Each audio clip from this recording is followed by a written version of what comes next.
The Supreme Court down one man and deciding not to decide, essentially. The 8 justices sent a high-profile case over Obamacare's birth control mandate back to the lower courts. The non-decision is being widely viewed as a win, though, for religious groups and a blow to the White House. An editorial in the National Review says this, quote, "This is not the outcome the Obama administration had hoped for, and it's better than the 4-4 tie that most people predicted. A tie would have let stand rulings against the Little Sisters and most of the other religious organizations challenging the mandate. This outcome, by contrast, provides a judicial roadmap for a national victory for religious liberty." So that's why it's seen as a win. But let's talk about this. Let's make sense of all of this. And I'm joined this morning to do that with us by Sister Constance Veit, who is Communications Director for the Little Sisters of the Poor, and Christina Arriaga, who is the Executive Director of the Becket Fund for Religious Liberty, which is the group that represented and represents the Little Sisters and is now 5-0, has won all 5 cases that they have brought against the Supreme Court and has an extraordinary record of fighting for religious liberty. But, Sister, let me start with you. What's your interpretation? What did this ruling mean for you and for the Little Sisters?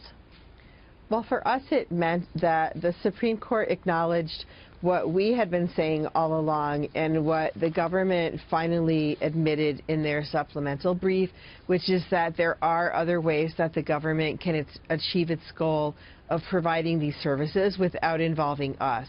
So by vacating or throwing out the decisions from the lower court, the Supreme Court is basically saying strongly that we should be able to work out a solution to this.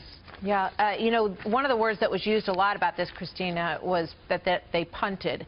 They punted the decision back, and they didn't say that the lower court rulings would stand, which would have been negative outcome for the Little Sisters, but they said you need to work it out. You need to figure out a way that they don't need to pay for birth control, which is something that goes against their core beliefs.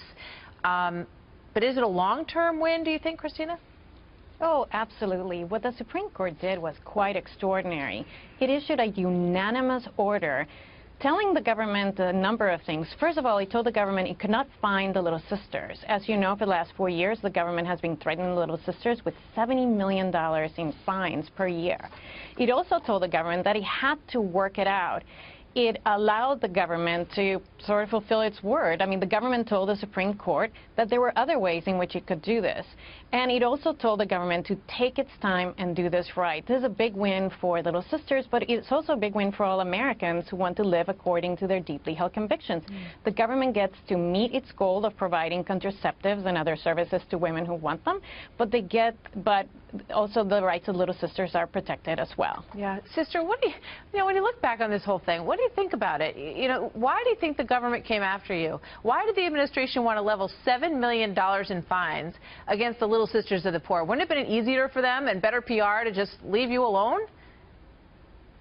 Well, I can't really speak to about their intentions, but I think there's a definite agenda in our country with the dominant culture, in this area, and I don't think they came after us individually or specifically, but we're just glad that the Supreme Court has acknowledged, what we've been saying all along, that these services could be provided so the government can meet their goals without involving us in them in ways that violate our Catholic faith. Christina, what do you think? What was the motivation? Why go after the Little Sisters of the Poor? Why not just leave them alone?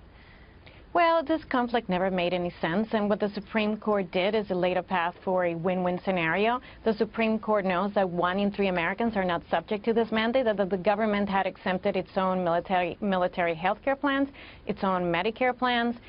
All in all, 100 million Americans are exempted from this mandate. So the Supreme Court understood this doesn't make any sense. Let's send the government back to work it out and have everyone win.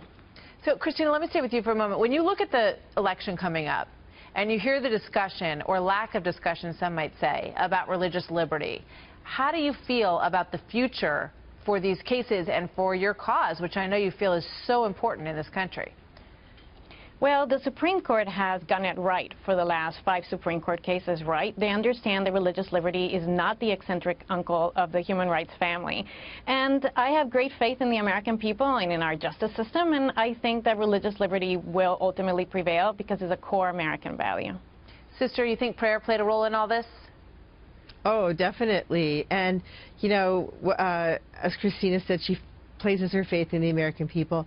I would add that we, first and foremost, have been placing our faith in God, and we've just been very confident that He would work this out, that He wouldn't abandon us, because we're taking care of His poor, and we're taking care of a group, the elderly poor, who are particularly vulnerable in today's society.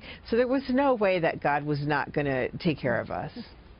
Thank you so much. Nobody could put it better than that. And I urge people to check out the Little Sisters of the Poor online if you want to learn more about what they're doing. And if you're scratching your head wondering why the government will come after them for $7 million, given the fact that they're taking care of poor, old people. Thank you very much to you both. Thank you. Always good to have you with us. All the best. Thank you. Thank you, Martha.